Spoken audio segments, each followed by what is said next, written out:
Oke, Bismillahirrahmanirrahim. Assalamualaikum warahmatullahi wabarakatuh. Salam, Waalaikumsalam warahmatullahi wabarakatuh. salam, Om Swastiastu, Namo Buddhaya, dan salam kebajikan untuk kita semua.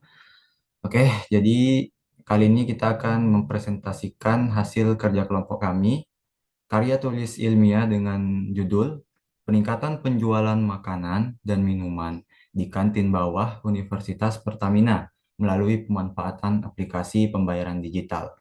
Oke, next. Sebelum kami mempresentasikan hasil kerja kelompok kami, kita ingin memperkenalkan dulu. Jadi berdasarkan urutan NIM, silahkan. Perkenalkan, nama saya Bisahol Putra Mahendra dengan NIM 103124022. Oke, perkenalkan nama saya Muhammad Razan Anur dengan NIM 103124025. Perkenalkan, nama saya Mikael Nafis Mahardika dengan NIM 103124031. Perkenalkan nama saya Zakian Warnoval dengan NIM 103124097. Lanjut. Perkenalkan nama saya Muhammad Arjuna Rasyad dengan NIM 103124115. Oke, next.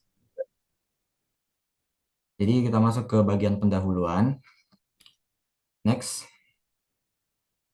Di sini saya akan membacakan latar belakang dari karya tulis ilmiah kita. Jadi di era yang serba digital saat ini, para konsumen lebih sering menggunakan dompet digital dikarenakan lebih cepat dan praktis. Kita kembali ke zaman-zaman tahun 2020, tahun di mana kita terkurung di dalam kamar, tidak bisa apa-apa dan hanya ada gadget di depan kita. Yap, betul sekali itu pandemi COVID-19 kemarin ya. Jadi salah satu fenomena yang mempengaruhi konsep penggunaan dompet digital itu pandemi COVID-19. Pada saat itu kontak fisik tidak diperbolehkan dalam hal apapun, salah satunya yaitu kegiatan jual beli. Orang-orang mulai beralih menggunakan dompet digital untuk mengurangi resiko dari terkena virus. Setelah pandemi reda, penggunaan metode ini masih digunakan sampai sekarang. Para penjual makanan dan minuman melihat hal ini sebagai pertimbangan, khususnya di kantin bawah Universitas Pertamina. Orang-orang lebih sering menggunakan aplikasi pembayaran digital dibanding membayar secara tunai. Karena itu, para penjual harus sadar akan hal ini dan mengikuti perkembangan zaman untuk menyediakan penggunaan pembayaran secara digital, seperti contohnya QRIS GoPay, OVO, Dana, dan sebagainya. Penelitian ini ditujukan untuk menggambarkan bagaimana dan seberapa besar peningkatan penjualan makanan dan minuman di kantin bawah Universitas Pertamina melalui penggunaan aplikasi pembayaran digital. Next. Kemudian untuk rumusan masalah, di sini yang pertama adalah bagaimana sih pemanfaatan aplikasi pembayaran digital dapat meningkatkan penjualan makanan dan minuman di kantin bawah Universitas Pertamina. Kemudian yang kedua, mengapa pembayaran digital bisa lebih efektif dalam peningkatan penjualan makanan dan minuman di kantin bawah Universitas Pertamina? Jadi rumusan masalahnya ini apa ya? Istilahnya sangat khusus ya, sangat sangat merujuk kepada kantin bawah Universitas Pertamina. Oke, next. Kemudian slide 6 akan dibacakan oleh rekan saya, Abi. Silahkan. Oke, untuk saat ini ada ruang lingkup kajian ini yang merupakan hal-hal yang kita bisa teliti untuk dijadikan sebagai teori dasar karya tulis ilmiah kita. Nah, ini berikut ini ada yang menjadi bahas penelitian kita. Yang pertama ada pengertian imani, yang kedua ada pengertian aplikasi pembayaran digital, yang ketiga ada jenis-jenis aplikasi pembayaran digital, dan yang keempat ada faktor-faktor penggunaan aplikasi pembayaran digital. Oke, terima kasih, Abi. Next. Kemudian tujuan penelitian. Slide ini akan dibacakan oleh rekan saya, Arjuna. Silahkan. Oke, Tujuan dari penelitian ini adalah untuk menemukan dan mengidentifikasi faktor-faktor peningkatan penjualan makanan dan minuman di kantin bawah Universitas Pertamina melalui pemanfaatan aplikasi pembayaran digital. Ini juga merupakan patokan kita dalam menyelesaikan bab 3 nantinya. Oke, terima kasih. Next. Selanjutnya adalah metode dan pengumpulan data. Slide ini akan dibacakan oleh rekan saya, Mikel. Silahkan. Ya, untuk metode yang kami gunakan dalam penelitian ini yaitu adalah deskriptif kuantitatif. Metode deskriptif bertujuan untuk menggambarkan serta menjelaskan fenomena berdasarkan data yang didapatkan. Metode kuantitatif merupakan metode yang berdasarkan data statistikal atau data yang bisa dihitung. Oke, jadi sebelumnya kita mau cerita dulu, teman-teman. Jadi awalnya tuh kelompok kita bingung nih mau menentukan menggunakan metode apa. Awalnya itu kita menggunakan metode deskriptif dan komparatif. Tapi setelah kita riset lebih dalam lagi, ternyata kita tidak bisa menggunakan metode komparatif. Alasannya karena metode komparatif itu digunakan saat judulnya sudah membandingkan dua hal, sedangkan judul yang kita angkat ini tidak membandingkan dua hal yang berbeda. Jadi secara teknis kita tidak bisa menggunakan metode komparatif seperti itu. Oke, Mikel lanjut. Oke, kemudian teknik pengumpulan data yang digunakan dalam penelitian ini adalah studi pustaka dan memberikan kuesioner. Studi pustaka penting untuk dilakukan, kemudian kuesioner akan kami sasarkan kepada para penjual kantin bawah Universitas Pertamina. Oke, terima kasih Mikel. Next. Slide selanjutnya adalah sistematika penulisan. Slide ini akan dibacakan oleh rekan saya, Zaki. Silahkan. Sistematika penulisan laporan ini terbagi atas 4 bab. Pembicaraan dimulai dengan pendahuluan sebagai bab pertama, memuat latar belakang dan rumusan masalah, ruang lingkup kajian, tujuan penelitian, anggapan dasar, hipotesis, metode dan teknik pengumpulan data, serta sistematika penulisan. Selanjutnya pada bab 2 dijabarkan teori dasar-dasar tentang e-money, aplikasi pembayaran digital beserta jenisnya, serta faktor-faktor yang mempengaruhi penggunaan aplikasi digital. Pada bab 3 dikemukakan pembuktian hipotesis, beserta pembahasannya dalam hal ini terkait peningkatan penjualan makanan dan minuman di kantin bawah Universitas Pertamina melalui pemanfaatan aplikasi pembayaran digital. Kemudian semua keadaan ini dibahas dengan menggunakan teori sebagai alat ukur untuk mengkaji kemungkinan peningkatan penjualan melalui pemanfaatan aplikasi pembayaran digital. Bab 4 merupakan simpulan dari pembuktian-pembuktian, hipotesis, dan hasil pembahasan. Pada bab ini dikemukakan saran-saran yang diberikan berdasarkan hasil penelitian yang ada. Oke, terima kasih Zaki. Next. Oke, kita masuk ke bab 2, yaitu teori dasar. Next. Yang pertama, kita tadi telah membahas ruang lingkup kajian ya, yang membahas tentang e-money dan segala macam. Nah, itu akan menjadi patokan dalam teori dasar kita. Slide ini akan dibacakan oleh Arjuna, silahkan. Oke, pengertian e-money. Jadi, digital money atau electronic money merupakan suatu unit dari uang digital yang mewakili uang nyata yang dapat digunakan sebagai pertukaran elektronik. Jadi, melalui e-money, pengguna akan mendapatkan keuntungan, yaitu metode pembayaran dengan biaya yang lebih rendah, cepat, nyaman, mudah diakses, dapat diandalkan, dan tingkat risiko yang lebih rendah. Perkembangan dari kemajuan teknologi ini tuh mendorong pengguna e-money tidak hanya sebatas pada kartu pembayaran aja.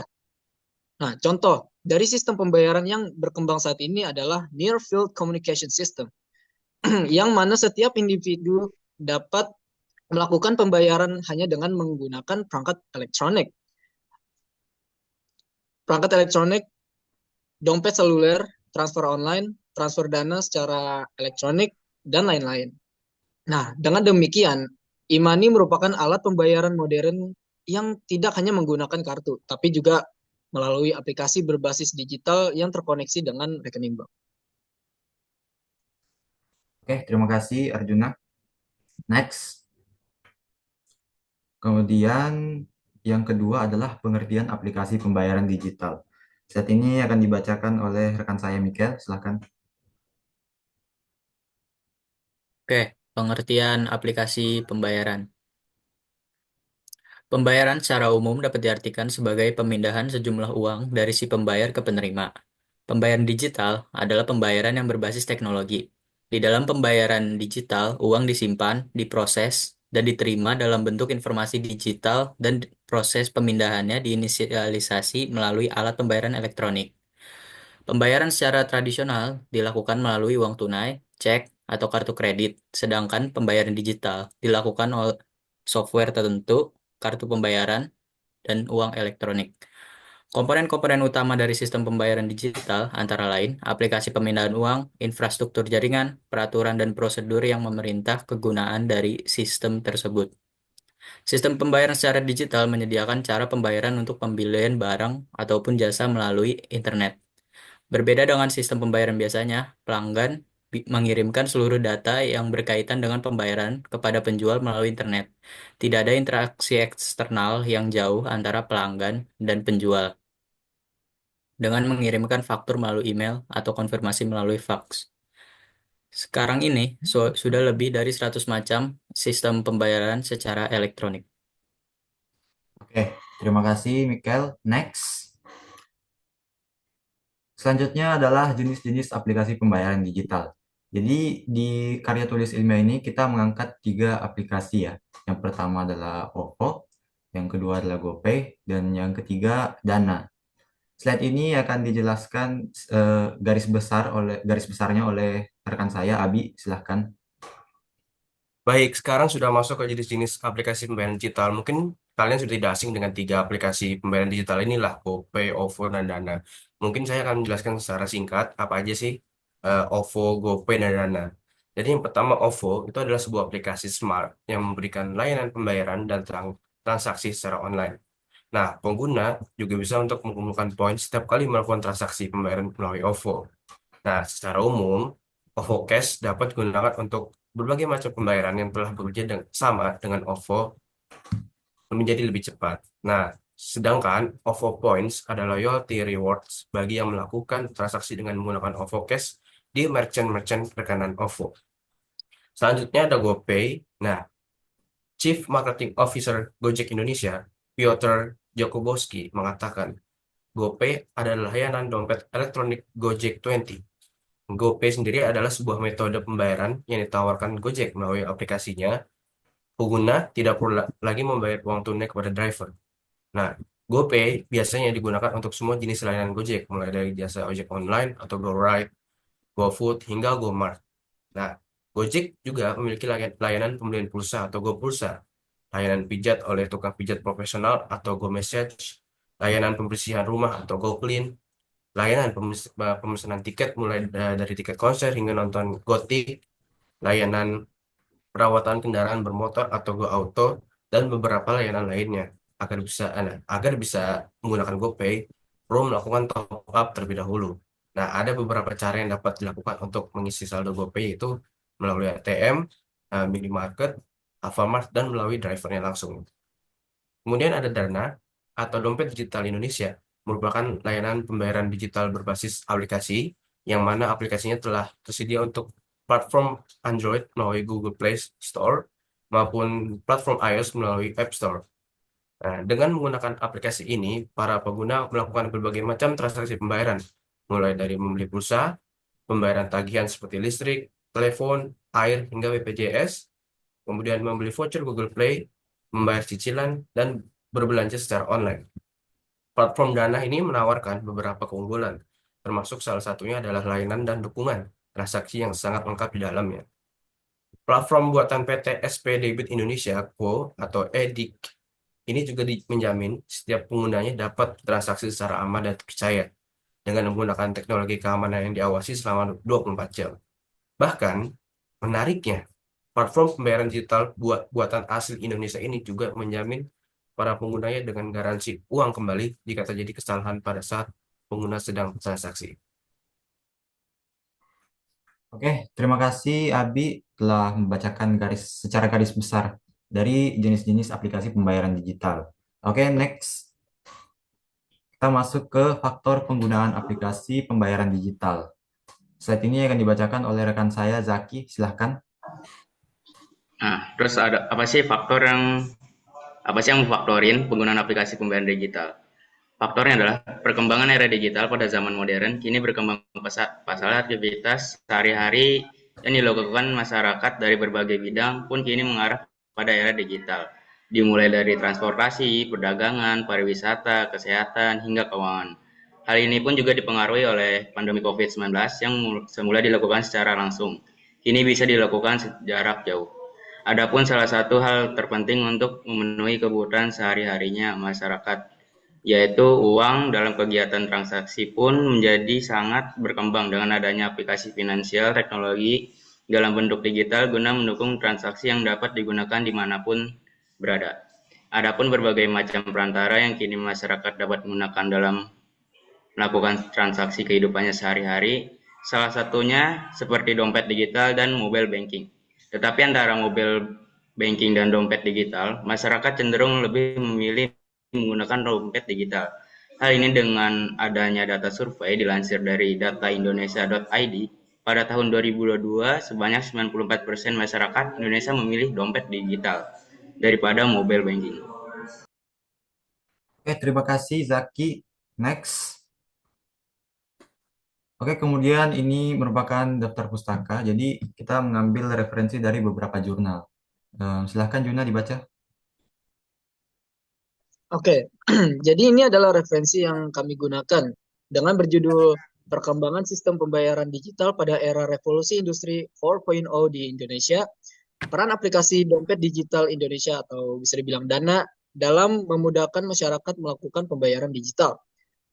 Analisis faktor-faktor yang mempengaruhi niat penggunaan e-money melalui aplikasi pembayaran berbasis digital menggunakan model UTAUT, dan yang terakhir studi minat penggunaan aplikasi pembayaran digital atau OVO, persepsi kemudahan, fitur layanan dan kepercayaan.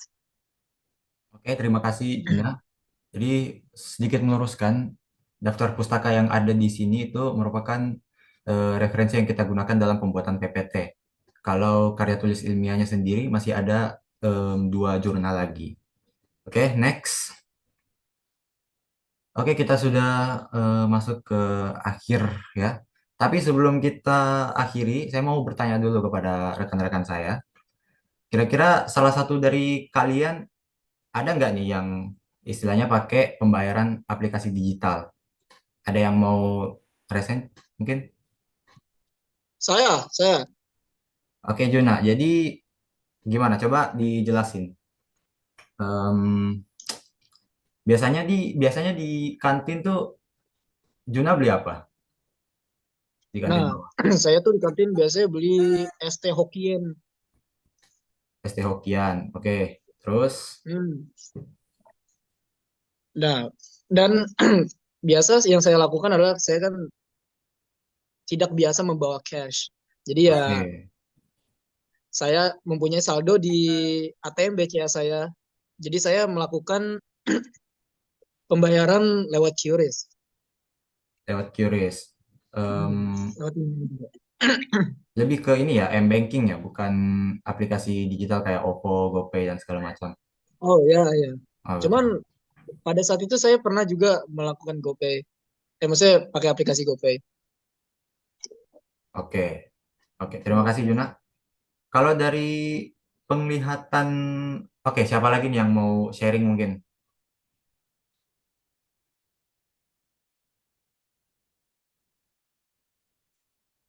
Pak, Oke, Abi, mungkin, em, bentar, saya bertanya dulu ya. Kalau oh ya, dari Abi sendiri, gimana nih mm, kalau di kantin bawah seringnya beli apa? kalau saya kalau di kantin bawah sih palingan saya sering belinya tuh kalau nggak Hokian itu biasanya saya beli minuman di Hokian es teh. Mm-mm. Untuk makanan saya rata-rata belinya tuh di Katsu di bawah sebelahnya Hokian atau di semacam nasi rames di dekat pintu masuk kantin bawah. Itu saya kemungkinan besar yang sering saya beli di kantin bawah tuh di situ. Oke.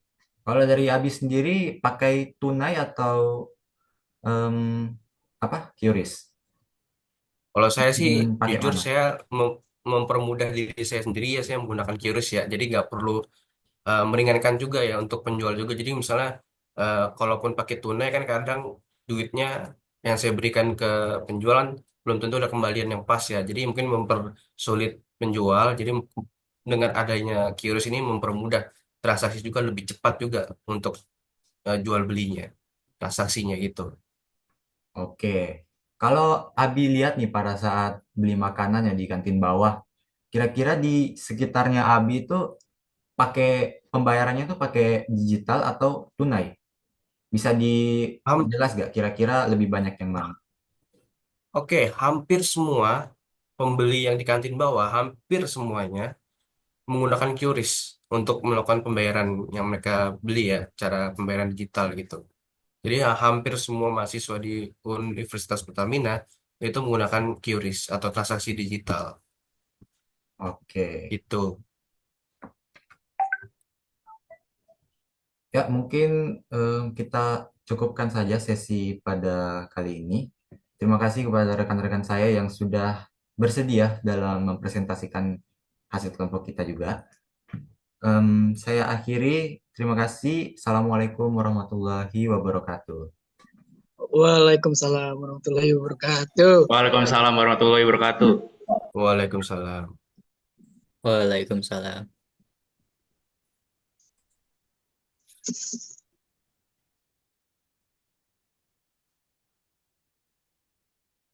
Sabar.